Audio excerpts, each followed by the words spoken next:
ಮೊಳಕೆ ಹೆಸರು ಕಾಳು ದೋಸೆ ತೋರಿಸ್ತಾ ಇದ್ದೀನಿ. ಇದಕ್ಕೆ 1 ಕಪ್ ತುಂಬ ಮೊಳಕೆ ಕಾಳು ನೆನೆಸ್ತಾ ಇದ್ದೀನಿ. ಇದು ಬೆಳಗ್ಗೆ ನೆನೆಸಿ ಬೆಳಗ್ಗೆನೇ ರುಬ್ಬಿ ಮಾಡ್ಕೊಳ್ಳೋವಂಥದ್ದು. ಇದು ಬರೀ ಹೆಸರು ಕಾಳು ಬೇಕಾದ್ರೆ ಹಾಕ್ಕೋಬೋದು. ನಾನು ಮೊಳಕೆ ಕಾಳು ಒಳ್ಳೆಯದು, ಬಿ ಕಾಂಪ್ಲೆಕ್ಸ್ ಇರುತ್ತೆ ಅಂತ ಮೊಳಕೆ ಕಾಳು ತೊಗೋತಾ ಇದ್ದೀನಿ. ಇದಕ್ಕೆ 1 ಕಪ್ಗಿಂತ ಸ್ವಲ್ಪ ಕಡಿಮೆ ಅಕ್ಕಿ, ಇಷ್ಟು ಹಾಕಿದ್ರೆ ಸಾಕು. ಇದಕ್ಕಿನ್ನೇನು ಹಾಕೋದು ಬೇಡ. ಇದೆರಡು ತೊಳೆದು ನೆನೆಸ್ಕೊಂಡು ಅರ್ಧ ಗಂಟೆ ನೆನೆಸಿದ್ರೆ ಸಾಕು. ರುಬ್ಬಿಬಿಟ್ಟು ದೋಸೆ ಹಾಕೋದು ತೋರಿಸ್ತೀನಿ. ರುಬ್ಬಿಟ್ಕೊಂಡ್ರು ದೋಸೆ ಹಿಟ್ಟಿಗೆ ಮೊಳಕೆ ಕಾಳು, ಹೆಲ್ತಿಯಾಗಿರೋ ಮೊಳಕೆ ಕಾಳು ದೋಸೆ ಹಿಟ್ಟಿಗೆ ಸ್ವಲ್ಪ ಉಪ್ಪು, ಸ್ವಲ್ಪ ಜೀರಿಗೆ, ಸ್ವಲ್ಪ ನುಗ್ಗೆ ಸೊಪ್ಪು, ಸ್ವಲ್ಪ ಕೊತ್ತಂಬರಿ ಸೊಪ್ಪು,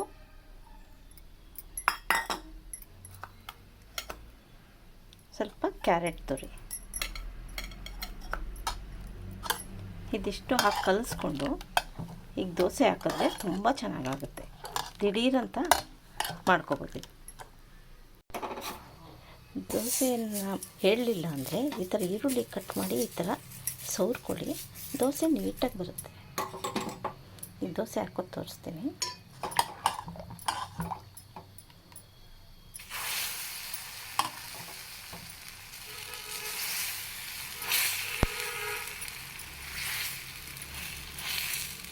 ಹೆಲ್ತಿಯಾಗಿರೋ ಮೊಳಕೆ ಕಾಳು ದೋಸೆ.